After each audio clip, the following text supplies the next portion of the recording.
So I'm going to switch gears and talk really briefly about entrepreneurship. So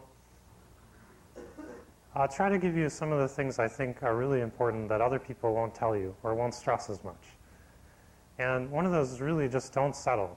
It's very, very, very important if you're starting a company to have the right people involved. And I can't stress that enough. I've been, enormously happy with people we've had involved at Google with my co-founder and with Eric. And we took a long time to find these people, actually. I've been working with Sergey for a really long time, but Eric took us over a year to hire Eric.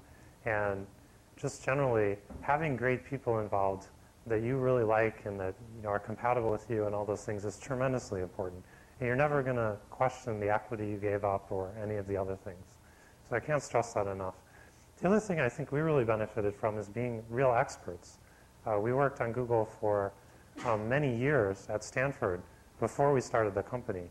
And that was a pretty nice position to be in. We understood sort of all aspects of search. We talked to all the search companies for many years. We really knew a lot about what was going on. And you can do that pretty cheaply, right? It's just your labor, right? You can invest a year or 2 or 3 years and really learn something very, very well before you start having hundreds of people, working on the problem. I went to a leadership seminar once at Michigan, where I came from, and they have this great slogan, which is have a healthy disregard for the impossible. And what this means is you should set really stretched goals that you're not sure you can achieve, but are sort of reasonable. You don't want completely outlandish goals either. And in fact, one thing that I didn't quite realize when I was starting Google is that it's often easier to have aggressive goals. And what that means is a lot of times people pick very specific things they want to do because they think they'll be easier to attain. What happens if you're being more specific, smaller markets, that kind of thing, you also get less resources. So the question isn't really how much resource you need. The question is, can you make a really good case for what you're doing? Does it make sense? Do you have a really big advantage? Like if you're building robots that are 10 times less complicated than your competitors, that's probably a good business, right?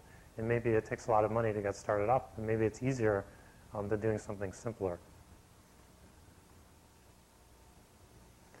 Sort of on this theme, it's okay to solve a hard problem. That's why you get paid if you're a company, right? It's for doing something that other people can't do easily. And so a lot of times it's important to do the whole problem. I was talking actually with Jeff Bezos at Amazon recently. I said, you really need to solve delivery, right? And some people might say, well, that's not really an issue for Amazon because someone else will take care of the delivery. But if people can't order stuff cheaply and get it easily, then it really, really hurts their business, right? And that's clearly would be great if they could solve that. And that's something they think about, right? So don't be afraid of the hard problems. That's really where you get the big leverage. Finally, don't pay any attention to the VC bandwagon. I think a lot of companies, not so much these days, but still get started because some space is hot. And honestly, I don't think that's a very good reason to start a company. And in fact, we see hundreds or thousands of people come to us who want to commercialize something or want us to collaborate with their business. And we actually look at these, and I look at quite a few of them.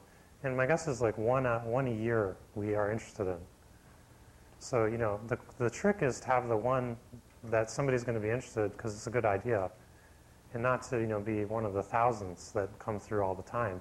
And I think if you're the one good deal or you have a good idea, you really understand the area you're in. The funding environment doesn't matter. It doesn't matter whether it's a hot area. I guarantee you'll be able to get people interested in helping you out. And I think people, again, really underestimate this. It's really important that it makes sense, not so much what the external environment is.